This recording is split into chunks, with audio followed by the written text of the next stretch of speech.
What's up, y'all? It's your boy Chase, and I want to cut to the chase real quick on our favorite girl, Tabitha Brown, aka Untab. So, if you have been keeping up with all that's going on right now in the political world and the U.S., you know, right now there's a lot going on.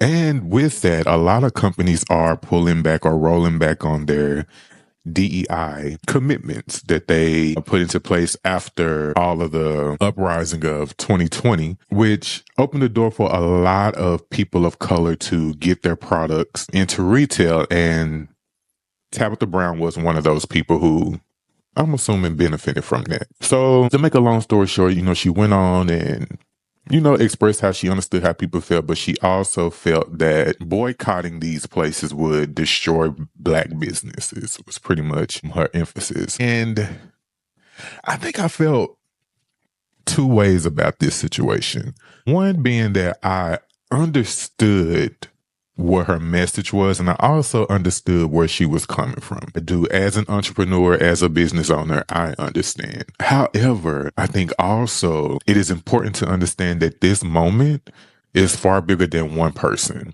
It's far bigger than an individual. And although I don't think any of us want to see her, her business fail, no one does. But I think there are moments when you have to realize that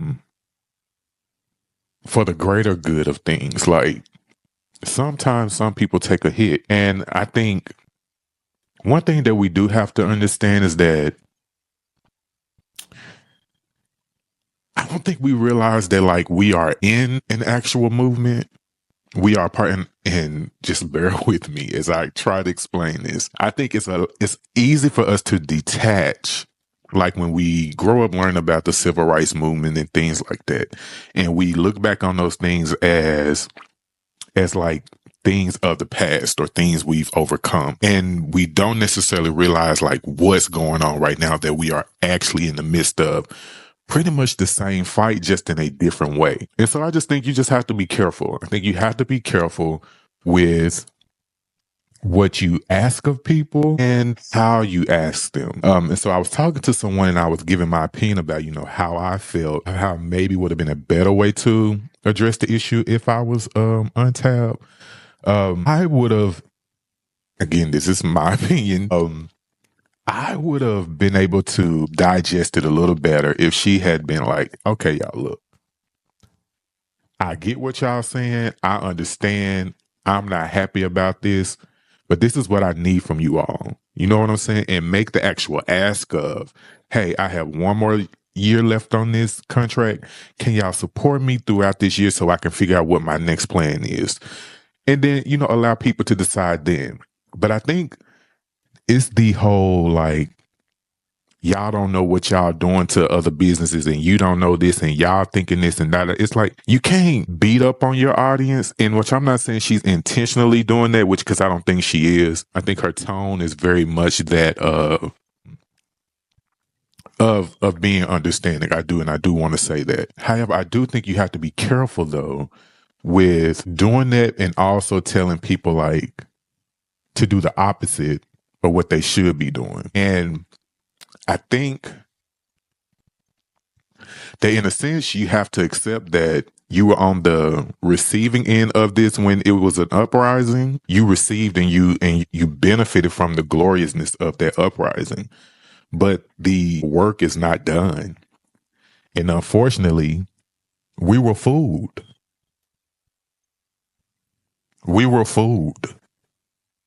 So the uprising continues. And so it's not about not supporting you. It's not about not supporting Black businesses. It's about getting to the very people who are playing in our face. And so I think the conversation should move now from what do we do to, one, ensure that we still support these businesses, because obviously a lot of us love their products. But how do we do it now in a way where we can remove ourselves from the people who are okay with removing us? I mean, that's how I see it. And I also want to say, like, I also don't think that this is the time for unnecessary division amongst each other. I think we all can accept and understand that there is a lot of tension right now. There are a lot of emotions flowing. There's a lot happening so fast that's confusing, that's pulling out a lot of anger out of some people. And I believe that that is exactly what it is designed to do. So my hope is that everyone take stock of what's going on, take it in, deal with the emotions, whatever those are for you. And then we have to come back to the table and say, okay, what do we do now? And it won't happen if we are causing division amongst each other. So let's not tell people what you should be doing and where you should be shopping and all of that. Like, you have to do what is best for you right now in this moment until the greater good or a collective have come and we have a set idea of how we should move as a community. I think right now, adding any more chaos amongst each other in this moment only benefits what's happening to us. So that's all I have to say on that. Of course, I continue to say, support all Black businesses. And I'm personally choosing to try my best to not shop at places who have rolled back on their DEI initiative. Because here's the thing, people think DEI means race. And DEI is not about race. DEI is making sure that everyone has a equal playing field. That I'm going to look at you for your accolades, for what you have done, the same way I'm going to do for that one. Okay? So, my well wishes to all of you, because I know a lot of people are hurting right now. But here's the thing. One thing that we cannot do, we can't just sit by the wayside. I know a lot of people, and me included, was like, you know what, I'm done. I'm tired. Don't send me another text about nothing. Don't ask me because I'm done. But I do believe that that is exactly what they want. They want us to be tired. They want us to be exhausted, and they don't want us to do whatever it takes to fight back against what we know is not right. So have your emotional moment now. Get your rest now. But when it's all said and done, it's time to fight. Ciao.